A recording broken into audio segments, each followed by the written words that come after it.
Hi viewers, present market చూస్తుంటే మనం ఎస్ఐపిని continue చేయాలా, మన ఇన్వెస్ట్మెంట్ హోల్డ్ చేయాలా, లేకపోతే రిడీమ్ చేయాలా అని మీకు చాలా మందికి డౌట్స్ ఉండొచ్చు. సో ఈ వీడియోలో ఈ క్వశ్చన్కి మనం ఆన్సర్ చూద్దాం.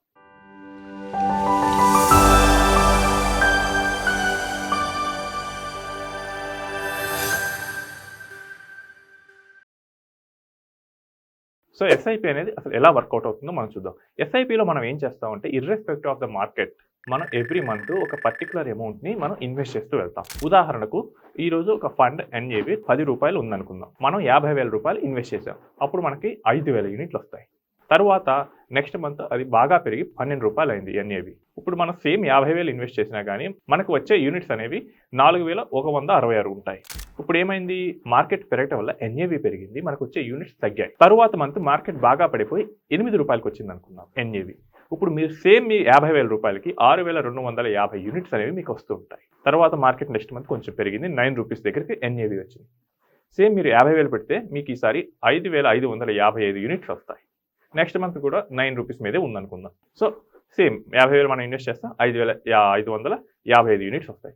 తర్వాత 6వ మంత్లో మనకి మార్కెట్ తిరిగి మనకి 10 రూపాయలు ఎన్ఏవికి వచ్చేసింది. ఇక్కడ మళ్ళీ తిరిగి మనం 5,000 యూనిట్స్ అయితే మనం కొంటాం. ఈ 6 మంత్స్ ప్రాసెస్లో ఏమైందో మనం చూస్తే కనుక ఫస్ట్ మనం 5,000 యూనిట్స్ అనేది అక్యుములేట్ చేసాం. తర్వాత 4,100 యూనిట్స్, తర్వాత 6,250 యూనిట్స్, తర్వాత 5,500 యూనిట్స్ అనేది అక్యుములేట్ చేస్తూ వెళ్తాం. టోటల్గా ఈ 6 నెలల్లో మనం అక్యుములేట్ చేసిన యూనిట్స్ ఎన్ని అని కనుక చూస్తే 31,527 యూనిట్స్ అనేది మనం అక్యుములేట్ చేసాం. మనం ఇన్వెస్ట్ చేసిన టోటల్ అమౌంట్ 50,000 ఇంటూ 6 నెలలు it is equals to 3 lakhs. మనకున్న యూనిట్స్ ఎంత, 31,270 యూనిట్స్. ఇప్పుడు 6 మంత్లో 10 రూపాయలు ఉంది అంటే మనకి ఏంటి, మనం ఇన్వెస్ట్ చేసింది 3 lakhs అయితే మనకు వచ్చింది 3.12 lakhs అనేది వచ్చేసింది. ఇదంతా ఎందుకు జరిగింది, మీరు కనుక ఖచ్చితంగా కరెక్ట్గా ఐడెంటిఫై చేస్తే కనుక మనకి మార్కెట్ పెరిగినప్పుడు తక్కువ యూనిట్స్ వచ్చాయి, 4,000 చేంజ్ యూనిట్స్ వచ్చాయి. కానీ మార్కెట్ పడినప్పుడు 8 రూపాయలు ఉన్నప్పుడు మనకు 6,250 యూనిట్స్ వచ్చాయి. అంటే మనం పెట్టే సేమ్ అమౌంట్కి యూనిట్స్ అని మార్కెట్ పడినప్పుడు ఎక్కువ వస్తూ ఉంటాయి. మీలో చాలా మందికి కోవిడ్ అప్పుడు గుర్తుంటాయి కనుక మార్కెట్స్ 40%, 50% అనేవి క్రాష్ అయ్యాయి. ఆ టైంలో ఎవరైతే ఇన్వెస్ట్ చేశారో వాళ్ళకి ఇప్పుడు హ్యూజ్ ప్రాఫిట్స్ అనేవి వచ్చాయి. ఎందుకు, ఆ టైంలో యూనిట్స్ ప్రైస్ అనేది చాలా తక్కువ దొరికింది. ఉదాహరణకు చూసుకుంటే మనకు ఆ టైంలో రిలయన్స్ స్టాక్ అనేది 800 రూపీస్కి పడిపోయింది. ఈ రోజు చూడండి రిలయన్స్ ఎక్కడ ఉంది. సో ఆ మార్కెట్ క్రాష్లో కనుక మీరు మీ ఎస్ఐపిని కనుక ఆపేసినా, మీ యూనిట్స్ని కనుక మీరు ఇన్వెస్ట్మెంట్ చేసిందని రిడీమ్ చేసినా కానీ మనం మేజర్ కాంపౌండింగ్ పవర్ అనేది కోల్పోతాం. ఎస్ఐపి వర్క్ అవ్వాలంటే ఖచ్చితంగా down market or market crash అనేది ఉండాలి.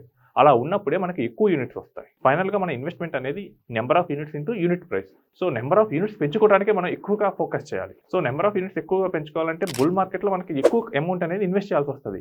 అదే ఈ మార్కెట్ క్రాష్లో ఏమవుతుంది, మీరు తక్కువ అమౌంట్ ఇన్వెస్ట్ చేసినా కానీ మనకి యూనిట్స్ అనేవి ఎక్కువ వస్తాయి. సో మార్కెట్ క్రాష్లో ఎప్పుడు మనం ఇన్వెస్ట్మెంట్ అనేది ఆపకూడదు.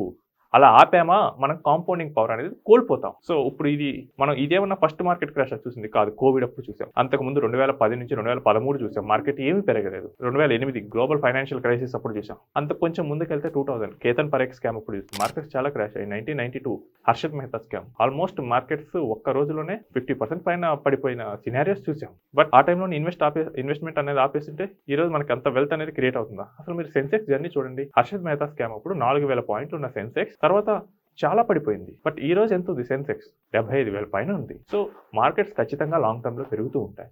మీరు క్రాష్ వచ్చినప్పుడు భయపడి మీ ఇన్వెస్ట్మెంట్ ఆపేస్తే మీరు మాత్రమే లాస్లో బుక్ చేసుకుంటారు. తెలివైన వాళ్ళు ఏం చేస్తుంటారు, మార్కెట్ పడినప్పుడు ఎక్కువ ఇన్వెస్ట్ చేయాలని చూస్తారు. వాళ్ళకి ఏంటంటే ఇది మంచి ఆపర్చునిటీ అని అర్థమవుతుంది. సో ఇదే సిచ్యువేషన్ మీరు గోల్డ్లో చూడండి. గోల్డ్ ఇప్పుడు 1.5 lakh ఉంది. అదే మీరు 1 lakh వస్తే మీరు గోల్డ్ అమ్మేస్తారా, కొంటారా? చాలా మంది కొంటారు కదా. మనకి మ్యూచువల్ ఫండ్ కూడా అంతే. మ్యూచువల్ ఫండ్లో ఏంటంటే మనకి యూనిట్స్ అనేవి తక్కువ వచ్చినప్పుడు మనం కొనాలి. అలా కాకుండా అమ్మేస్తే మనం లాస్లో ఎగ్జిట్ అవ్వాలి. సో మార్కెట్ క్రాష్ అయినప్పుడు మనం చేయకూడని పనులు ఏంటంటే అమ్మటం, చేయాల్సిన పని ఏంటంటే ఎక్కువ కొనటం. Right, please follow this channel for more videos. Thank you.